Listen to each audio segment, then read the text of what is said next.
Oh wow. I look absolutely messy, don't I? I'm so sorry. It's still February, and for some reason I got sick. So yeah, apologies if I sound like this. Don't you just love it when colds can make you nasal? I don't even know why I bother to record this when I sound nasal. Anyway, so you know the title of this video, so you know of course what I'm reading. I decided it's still the love month, you know. Why not do something for myself? Because self-love, yeah. So of course I got to handpick one book that I have very high expectations for to devote an exclusive reading vlog to. I used to do exclusive reading vlogs for every book that I had been reading during my first several months that I did this channel. But eventually, when I started lumping everything together in one reading vlog to be able to save time, I haven't been doing that anymore. So I thought that I would just really pick books that I'm really hardcore predicting to be a 5 stars for exclusive reading vlogs. And I used to think that I will save the best for later, but I really need something to cheer me up right now. So this is self-care, you know. Read really good books.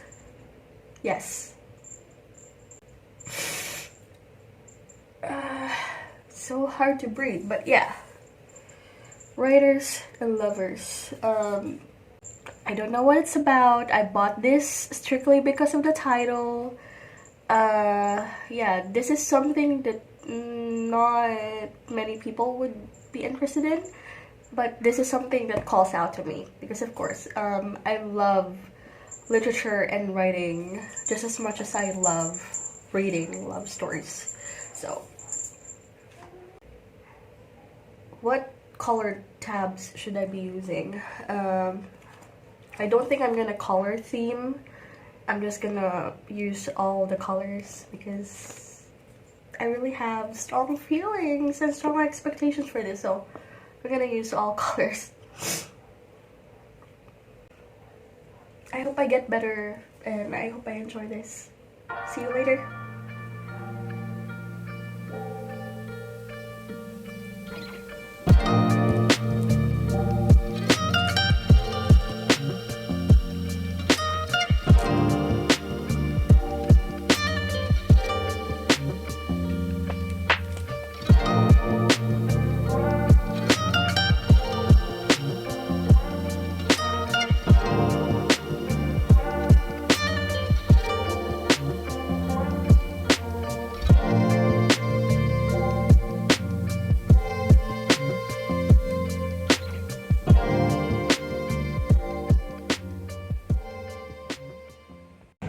Hello.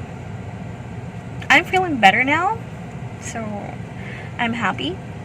I hope I'm not too nasal anymore. It's proven, you know, it's proven. Reading a great book really improves my welfare. My mental, my physical, my emotional well-being has improved so much. I am 188 pages in. Writers and lovers, I can't believe I'm really on a hot streak of 5-star reads. I don't want to jinx it, but this is also very early on. I can feel it.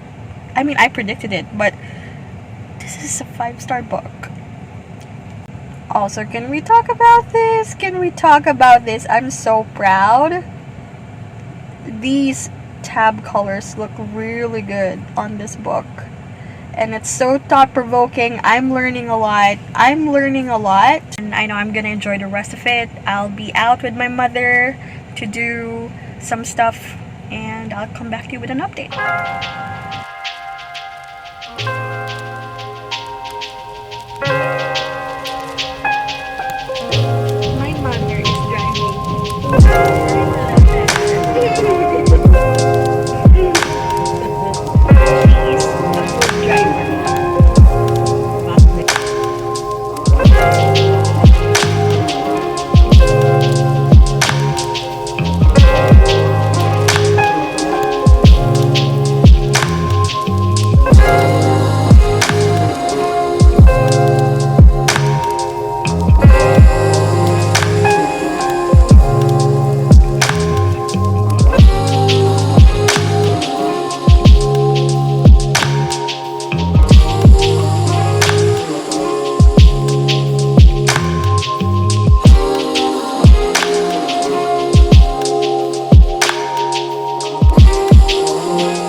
why don't we talk about the beauty and the thrill of reading vlogs? Specifically, exclusive reading vlogs that are devoted to, just one book. Because I kind of miss giving out comments real time without worrying or being too conscious about the length of the video. I mean, I don't really care because no one really cares, right? I mean, I don't really have an audience, but I really want that feeling of talking freely about what I feel about the book as I turn the chapters. But at the same time, I'm realizing how scary and how terrifying it can get because there's so much risk involved when you are forecasting something to be 5 stars.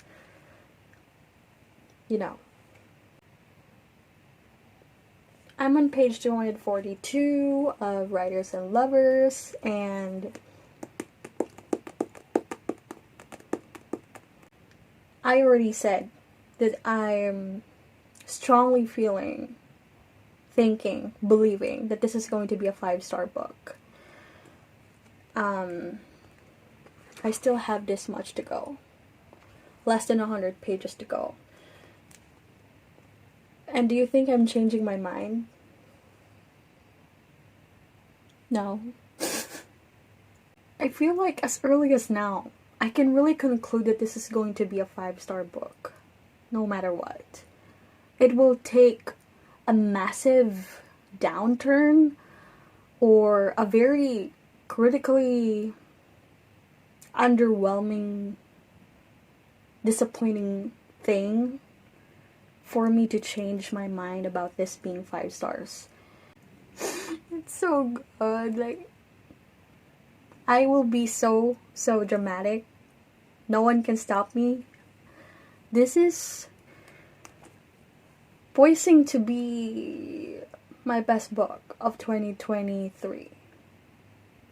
We're just on the 2nd month of the year, and I already have my best book of the year. Anyway, if I'm wrong, then I'll just edit this part out and prevent any further embarrassment. But right now, I just really strongly feel, and I want to document that I have very strong faith that this is really going to be an all-time favorite book of mine. It's everything that I need right now. This is thought-provoking in the highest order. I'm learning so much. And have you ever really felt that way when a book understands you when the rest of the world cannot?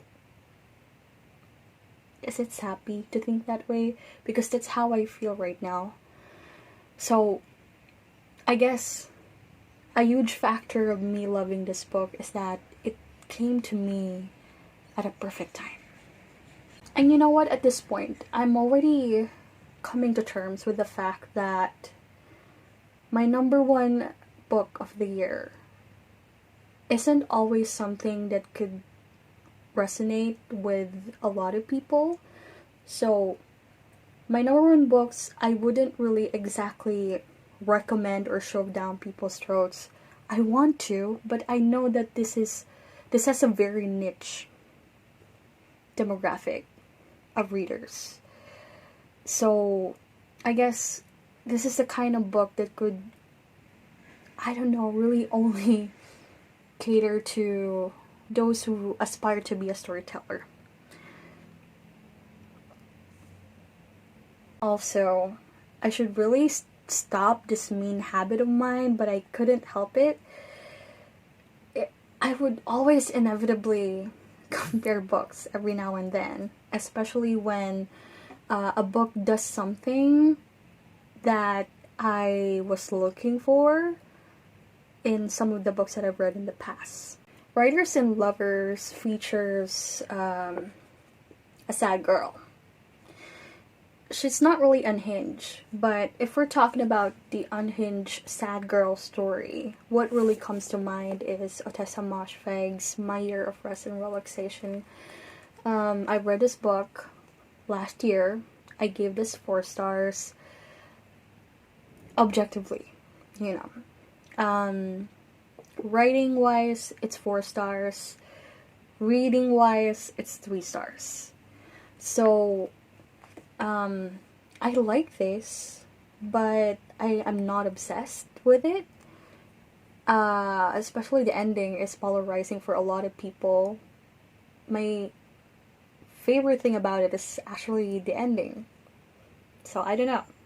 In Writers and Lovers, I'm probably biased because this features a writer, and also the difference is that this one features a character that came from privilege, that is in privilege, and just living her life however she wants to.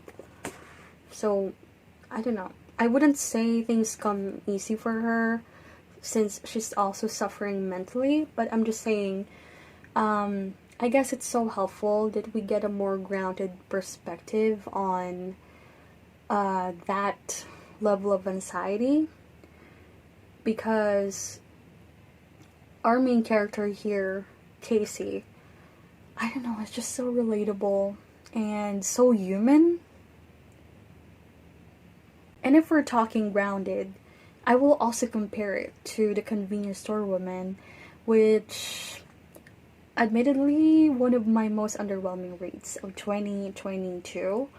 I've expected so much from this book. But yeah, what I was looking for, what I was craving for in this book, since this features a protagonist who works at a convenience store, service industry, I managed to obtain what I'm craving for in that book here in Writers and Lovers, since she works as a waitress. And there's just so much insight, not just in writing, but also in the service industry, that is so enriching to know. This is complexity done right. The writing is so accessible, but so heart-tugging, and I don't know, it's just so beautifully capturing pain and, yeah, anxiety about the future and the suffering of someone growing up. Also, a testament to how excellent this book is, it features a trope that I actively hate. And I'm still giving it 5 stars? Despite that? That is how you know that you've got a winner, you know. If a book can manage to execute a trope you hate, a trope that you dislike or avoid, if it can serve you that in a way that really gives you a different point of view and make you not look away, make you understand and grasp the meaning of it,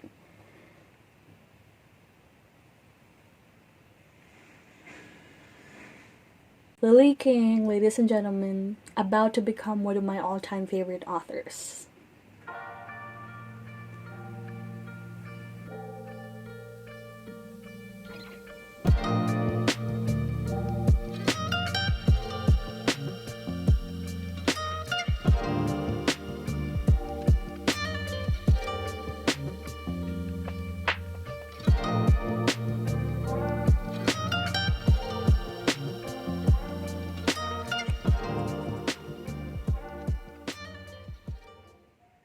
I probably already sound like a broken record whenever I say this, but I'll say this again and again.